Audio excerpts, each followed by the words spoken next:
आठ पवित्र नदियों का जल, उसमें से कावेरी, नर्मदा, गंगा, गोदावरी, सरस्वती,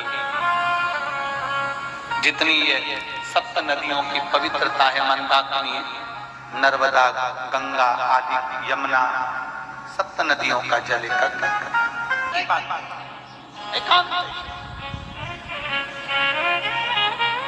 सप्त नदियों का जल रखकर सप्त बेलपत्र के ऊपर सप्त नदियों का जल, एक बेलपत्र ली, उसके ऊपर एक कटोरी में, एक बाटी में, एक पात्र में एक नदी का जल, दूसरी बेलपत्र ली, दूसरी कटोरी में फिर जल, फिर तीसरी में बाबा की आराधना कर कर, शिव से विनती कर कर, भगवान शंकर के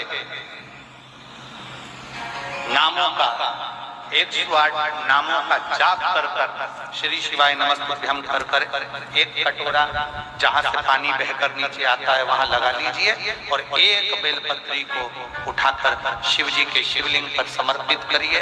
समर्पित करते समय डंडी का मुख अशोक सुंदरी की ओर हो। अशोक सुंदरी का जगह मालूम है सबको? सबको मालूम है ना? अशोक सुंदरी की ओर मुख, अशोक सुंदरी फिर समझ गड़बड़ ना करिए। ये शिवलिंग जलाधारी, ये जल बह रहा है नीचे सामने से, स्थान गणेश जी का, कार्तिकेय जी का, बीच में एक मोटी सी लाइन होती है, वो अशोक सुंदरी का स्थान है। शिवलिंग ये जलाधारी माता पार्वती जी का हस्त कमल, शंकर जी के ऊपर जो जलधारी रखी रहती है ऊपर, जिसमें से एक एक बूंद नीचे गिरती है, वो शंकर भगवान की 5 लड़कियां, जया, विषहरा, शामली वाली, दौतली, देव, शंकर जी की 5 लड़कियां शिव जी के ऊपर एक एक बूंद पानी गिराती रहती हैं। शंकर भगवान की कुल कितनी लड़कियां हैं? 6। कितनी लड़कियां हैं? 6।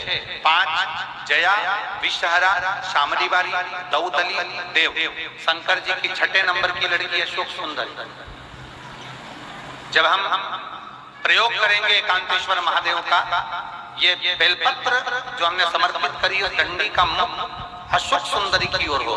डंडी का, आप बैठे कहां पर हो? जल चढ़ाते समय शिव जी को जल कहां बैठकर चढ़ाया जाता है?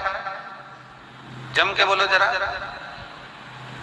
जहां से जल बहकर जा रहा है इसके ठीक विपरीत की ओर, ठीक विपरीत।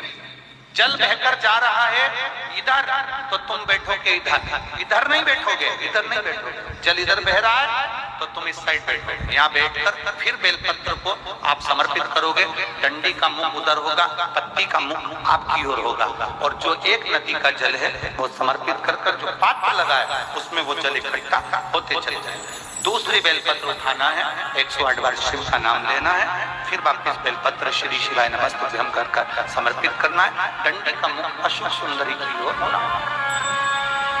जब 6 बेलपत्र अशोक सुंदरी की ओर जाएगी, 7वें नंबर की जो बेलपत्र है उसका डंडी का मुख आपकी ओर होगा, और डंडी का मुख आपकी ओर होकर जल चढ़ाकर आप उस जल को झेल लेंगे।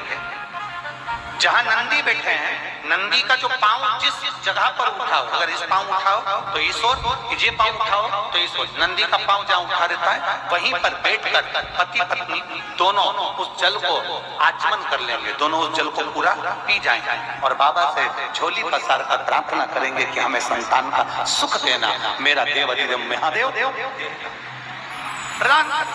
एकांतेश्वर महादेव का स्मरण करिए। एकांतेश्वर